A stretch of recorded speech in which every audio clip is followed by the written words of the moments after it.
রাজধানীর বিমানবন্দরের সামনের সড়কে দিন দুপুরে 1,20,00,000 টাকা ছিনতাইয়ের ঘটনা ঘটেছে। ব্যাংকে জমা দিতে যাওয়ার পথে ডিয়ার ফিলিং স্টেশনের এক কর্মীকে কুপিয়ে এই টাকা ছিনিয়ে নেয় দুর্বৃত্তরা। ঘটনার পর থেকে তদন্তে নেমেছে পুলিশ, তবে এখন পর্যন্ত কাউকে গ্রেফতার করা সম্ভব হয়নি। সিলন টি রপ্তানিতে শীর্ষে। রোববার সকাল 10:30 ঢাকা বিমানবন্দরের সামনের ব্যস্ত সড়ক। সিসিটিভির ফুটেজে দেখা যায় ডিএল ফিলিং স্টেশনের একটি পিকআপ ভ্যান থামায় দুর্বৃত্তরা। 3টি মোটরসাইকেলে আসা 6 জনের সবার মাথায় হেলমেট। পাম্প ম্যানেজার জানান, পাম্পের উল্টো পাশের পূবালী ব্যাংকে প্রতিদিন টাকা জমা দিয়ে আসে স্টাফরা। এদিনও সহকারী ম্যানেজার আলামিন সহ 3 জন 1,20,00,000 টাকা ব্যাংকে জমা দিতে যাচ্ছিলেন। বিমানবন্দরের সামনে তাদের গতিরোধ করে অতর্কিত হামলা চালায় সন্ত্রাসীরা। আলামিনকে কুপিয়ে গুরুতর জখম করে টাকার ব্যাগটি ছিনিয়ে নিয়ে যায় তারা।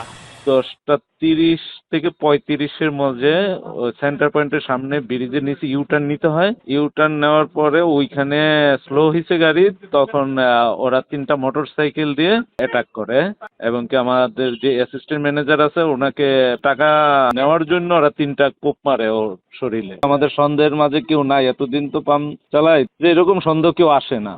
বিমানবন্দরের মতো গুরুত্বপূর্ণ এলাকায় দিনে দুপুরে ছিনতাইয়ের ঘটনায় চাঞ্চল্য তৈরি হয়েছে।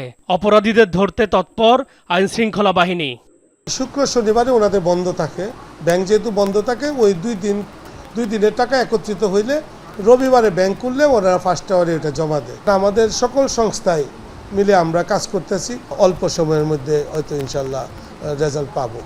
বিমানবন্দরের সামনে জনবহুল ও গুরুত্বপূর্ণ সড়কে ছিনতাইয়ের ঘটনা আতঙ্ক ছড়িয়েছে সাধারণ মানুষের মাঝে। M A Aziz, Jamuna news, Dhaka.